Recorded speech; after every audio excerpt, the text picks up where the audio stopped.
Hey everyone, I'm Melissa from Knitting the Stash, and this is episode 194 in the series. Welcome back to the podcast room.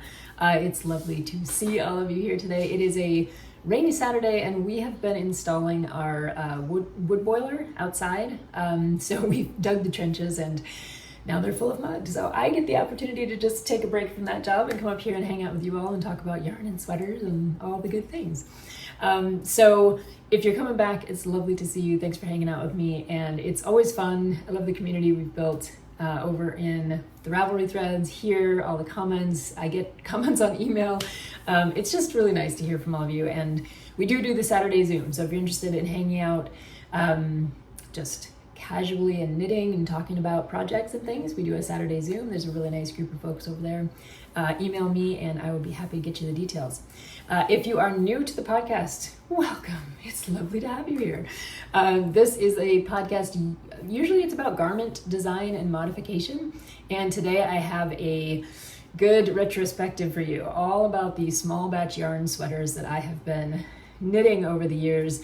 And this is in support of the knit along that I am co-sponsoring with Erica Field of Knit Kind. She's the Knit Kind podcast here on YouTube.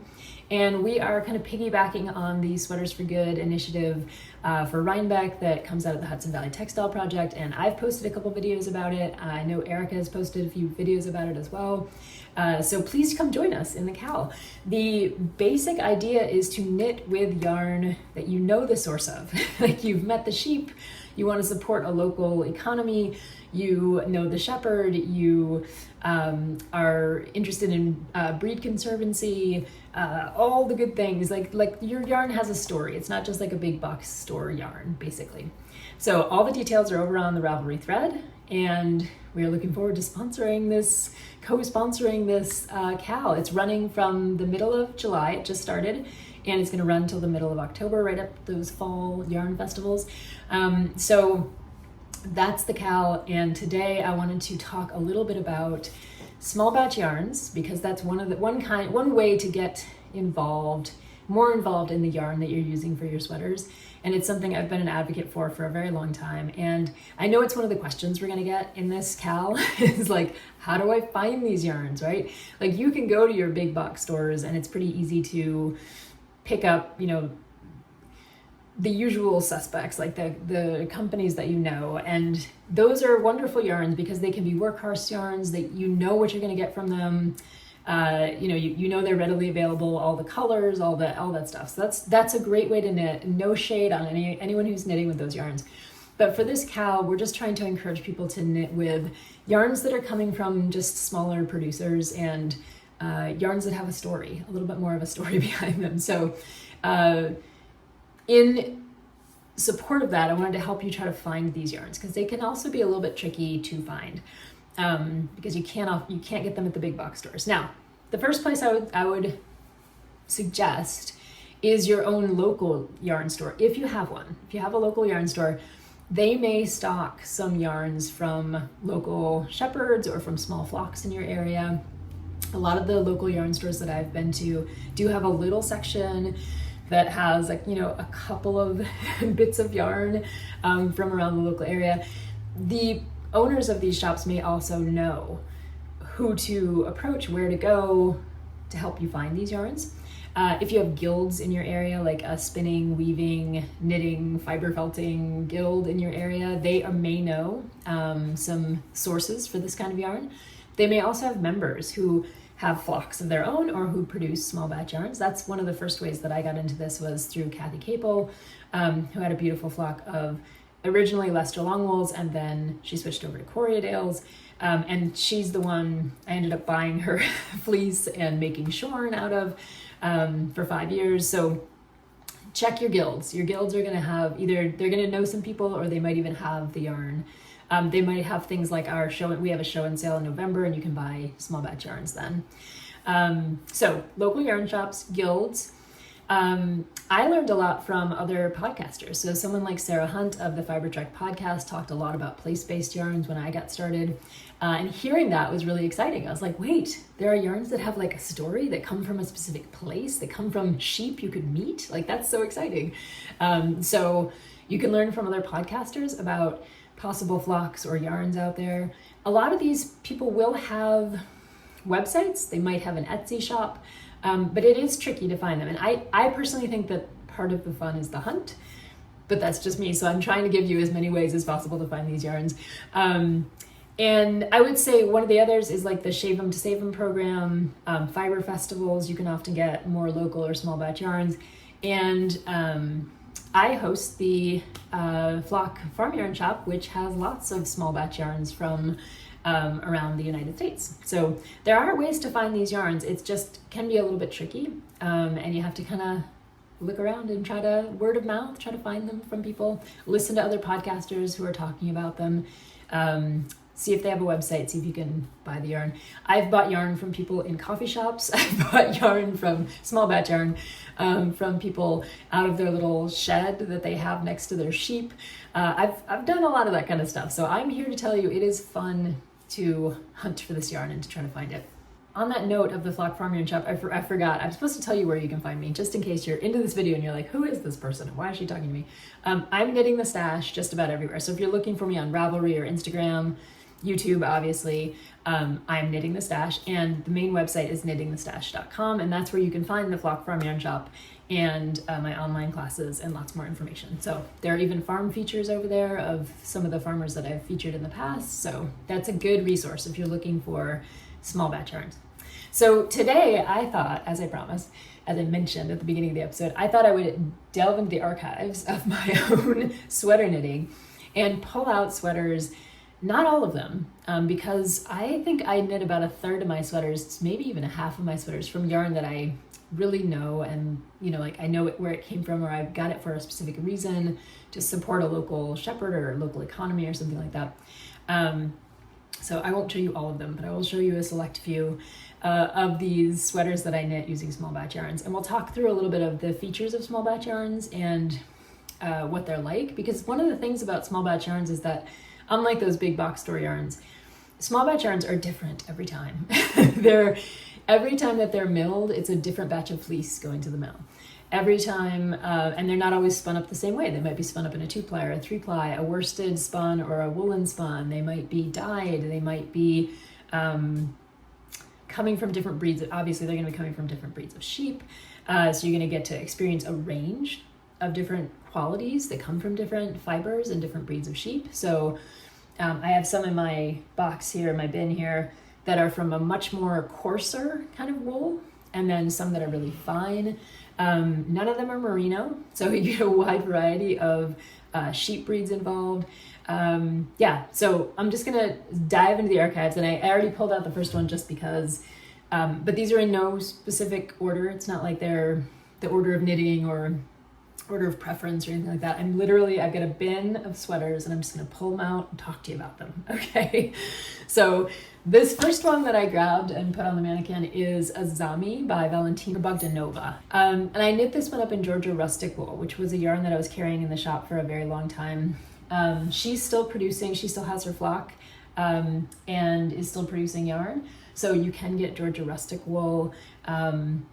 And this is the Gulf Coast native mixed with a CVM.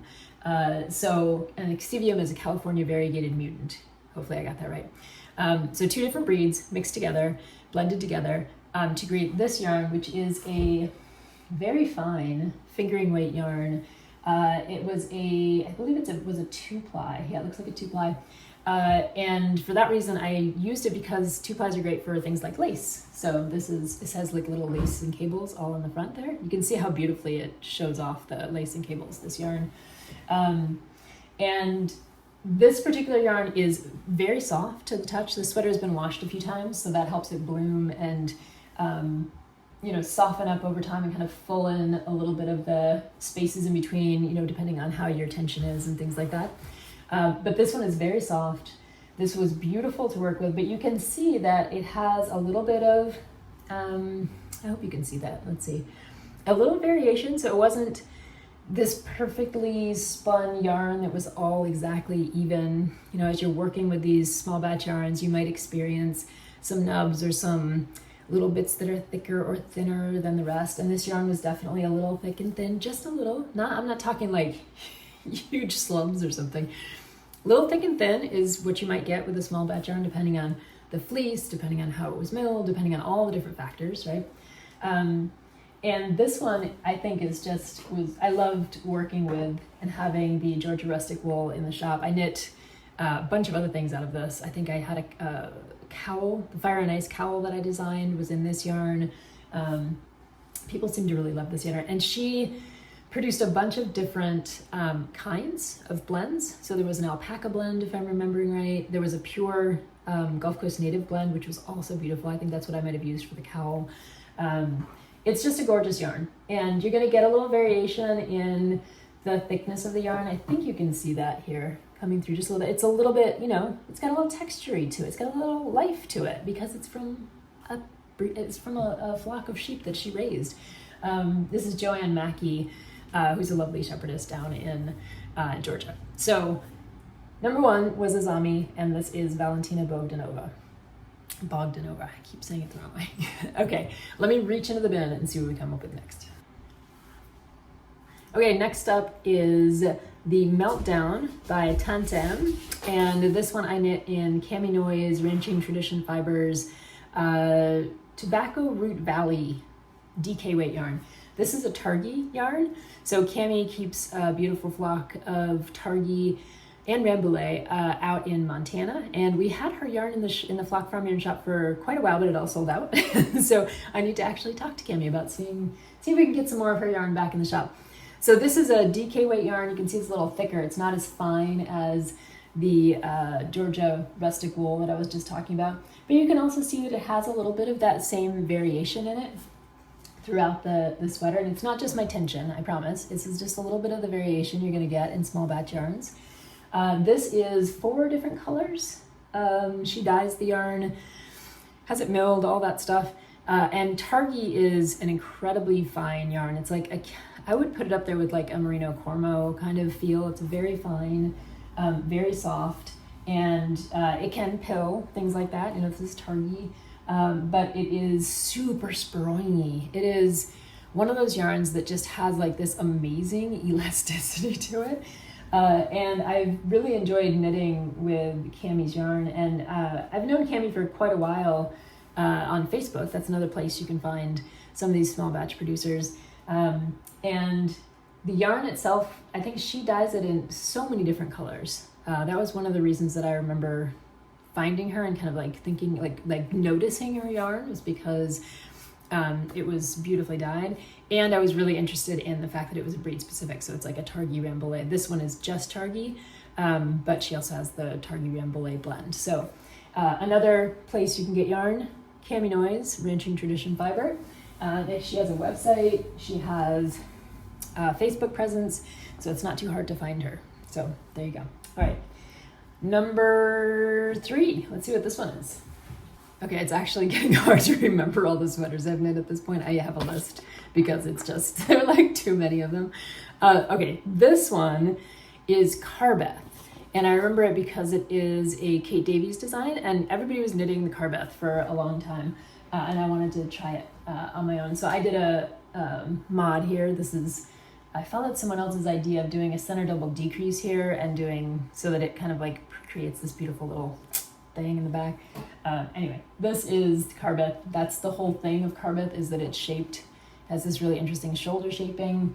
So that's my Carbeth, and I have cool buttons on it, and I love these little things about sweaters. So Carbeth, this one is knit in a super local to me yarn. Back when I was in New York for a few years, I found a little farm down the road called Forget Me Not Farm, and they were raising Jacob sheep. And so I bought a sweater's quantity of Jacob sheep wool in New York. Now, Jacob is, this is you can see this is compared to the fineness of the Azami sweater, the Georgia rustic wool. This wool was spun up into like a worsted weight, almost like a chunky weight. I think you can see that. It's like super chunky. You can see how big the stitches are for each of these stitches. That was a weird way to say it. But Jacob is also, can be a fine wool, and Jacob sheep have multiple colors. So one sheep might have 2 or 3 different colors of fleece on them. So sometimes a Jacob farmer will, or a Jacob shepherd will separate out the colors and spin up yarn that's in a specific color way, right? Like a brown or a light beige or a white or a gray. And in this case, we get a blend that's just the gray. Beautiful yarn. Really fun to work with. I will say about this one, this is a worsted spun yarn, which means that all the fibers are aligned, as opposed to a woolen spun where you have a kind of cloud of fibers that's trapping air and it's very lightweight. So this is a worsted spun, so everything's very dense yarn.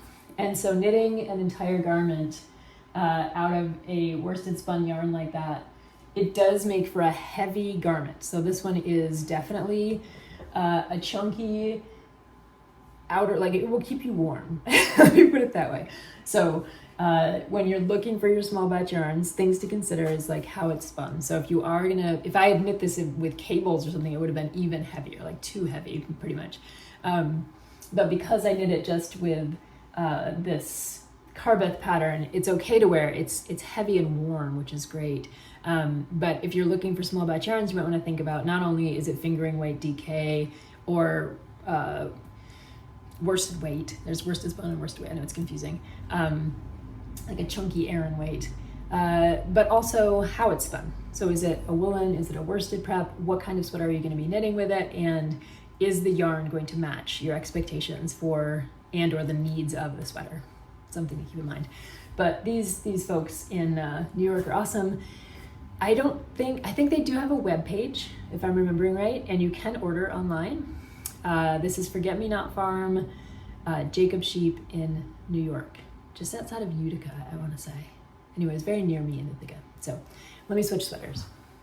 Okay, the next one I pulled out is Tolmie, and you can see these have been washed and put away for the summer, so they do have a few creases in them that they wouldn't normally have if I was wearing them all the time, so ignore that part. So Tolmie is by, where's my list? Josee Paquin, I believe is how you pronounce the name. And I knit this in Nature's Luxury Foxen Meets Merino. And I talked about this, I talked about all these sweaters. There are plenty of episodes. You can go back and hear all about the sweaters and the mods and things like that. This is a very simple sweater. It has like some gorgeous texture on the front that's kind of subtle. Oh, it shows up really nicely there. And Foxen Meets Merino is made from merino. Oh, I said didn't have any merino, but I do have a blended merino here. So here's a blended merino with the Coburg fox sheep, which is a German sheep, and this comes from a very small flock of them that Nature's Luxury has the fleece, spins it with merino, produces this yarn. So it's a small batch yarn with a breed-specific kind of interest. So Coburg fox sheep yarn is a little bit on the coarser side, but the merino helps to make it a little bit softer. So when you blend these yarns together, the small batch yarns are cool because you get all these blends that you couldn't get elsewhere. Like if you went to a big box store and bought like merino wool, that's what you're getting. You're getting merino wool.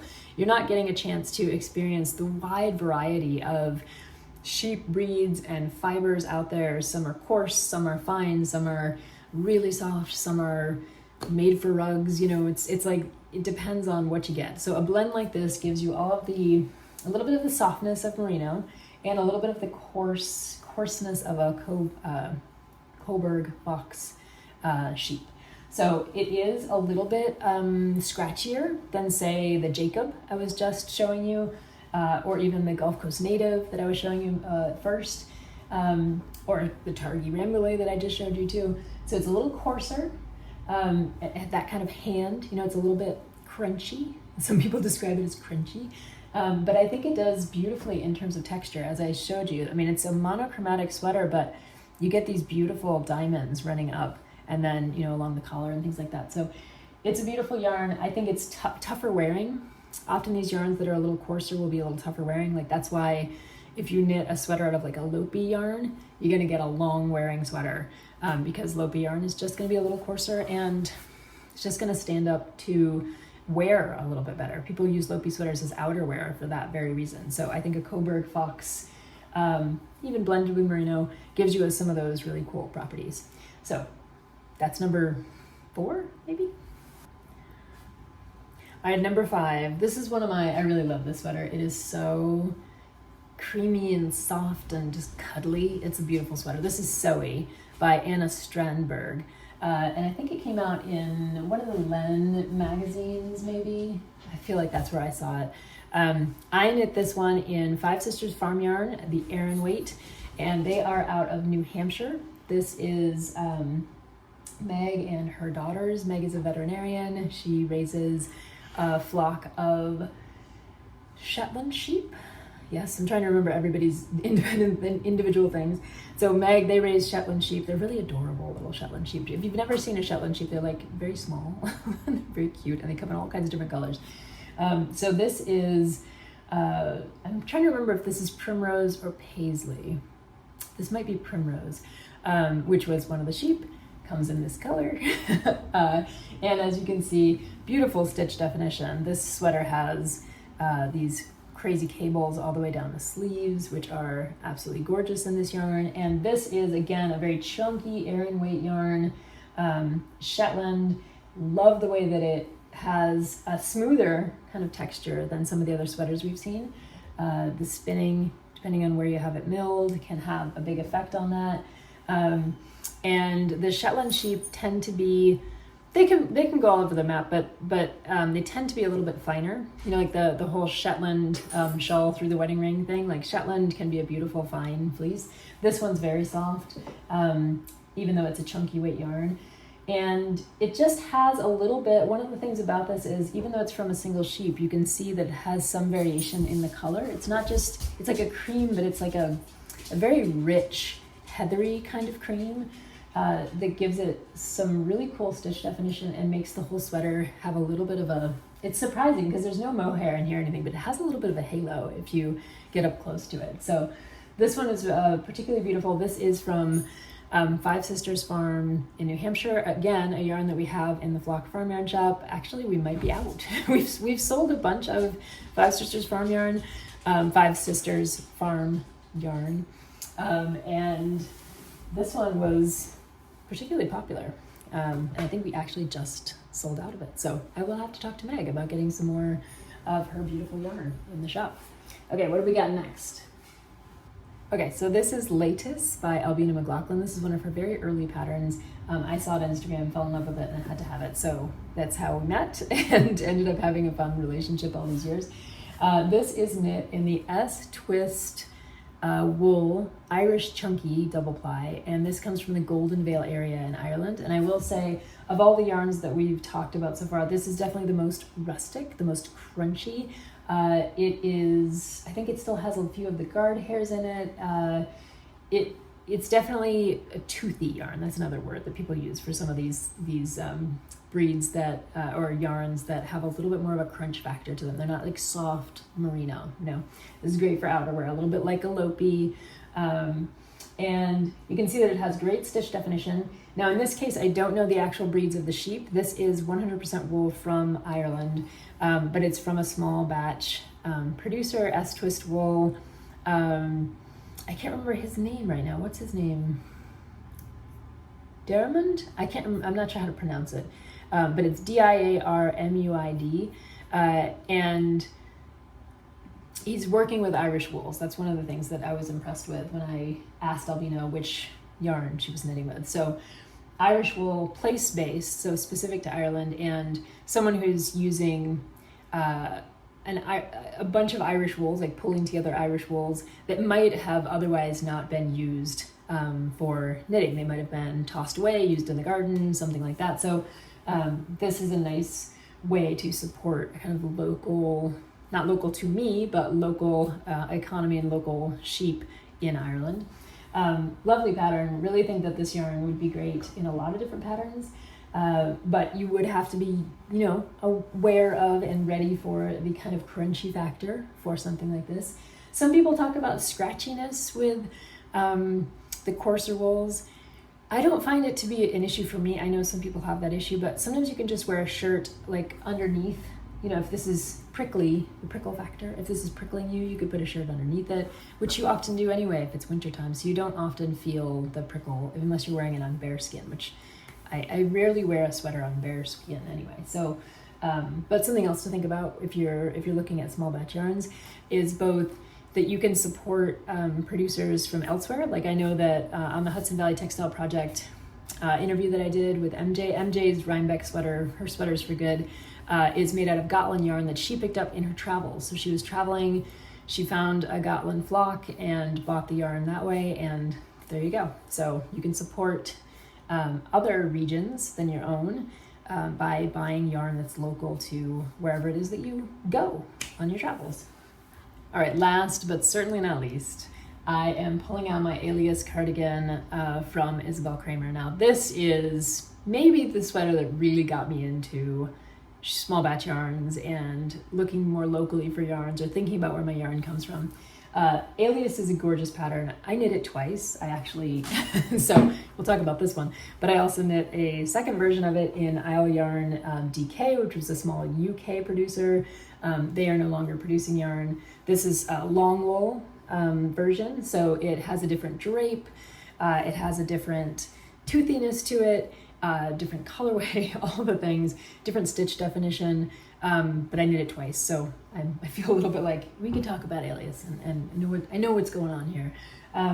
So Alias is one of my favorite sweaters. I think a few winters I would wear this just exclusively. It was like my main sweater, so it has seen a lot of wear and it is doing really well. This is from a local Illinois shepherd. And this is the coffee shop sweater. So I talk about it in my book, in Reinventing Wool. There's a story about a coffee shop sweater and in the afterword, and this is that sweater. We met at a Starbucks, and I got this beautiful chocolatey brown Shetland yarn, and I ended up dyeing it myself into this eggplant colorway, making the Alias sweater. Anyway, totally local to me in Illinois, Shetland wool, and like I said, it came in a blended kind of brown, and you can hear the full story of that in the book if you're interested. It's in the afterword. But I dyed it into this beautiful eggplant color. You can see it's got a few, a little bit of nips and some other little bits and pieces at this point, but it's actually wearing incredibly well. I think I had to change the buttons once. Oh no, that was on the other sweater. The other sweater, the dogs ate the buttons. This one has just been great. I don't think it's worn out in any kind of way. And it's got a little bit of that Shetland softness to it that I was talking about from the Five Sisters farm yarn in New Hampshire, but it also, it's in a kind of chunkier weight. And so it's worn incredibly well. It's just been one of those workhorse yarns, and I had a bunch of it. So I ended up buying more of it later on. I knit Spencer and Zach chimney sweaters out of it, the other skeins of it that I had dyed red and blue and green. So this yarn has been a yarn for our family. Like everyone has a sweater in this yarn.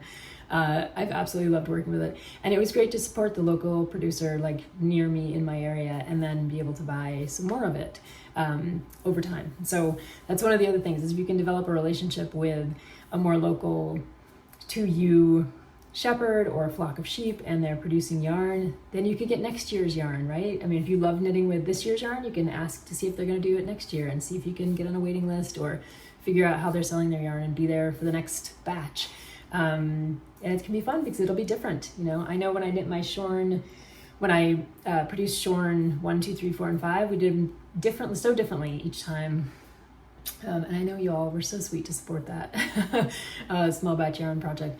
And I've knit a couple sweaters in shorn. I didn't bring those out today, but there are plenty of ways in which it's really fun to support a local to you producer, because then you can often go back and get the yarn again the next year and see what's happened. You know, ask about the flock, which way they decided to spin it this year, what colors they decided to do, all that kind of stuff. So yeah, I think we'll end with Alias. I have more sweaters in the bin. I have so many of these small batch sweaters that I absolutely love. They help you meet people, they help you travel, they help you think about where your yarn comes from. So I hope that this little retrospective on my small batch yarn journeys might inspire you to get involved in our knit along and ask where your yarn comes from. Get to know a little bit more about it. Maybe you'll get to know the sheep. Maybe you'll get to know a specific breed. Maybe you'll get to know a shepherd.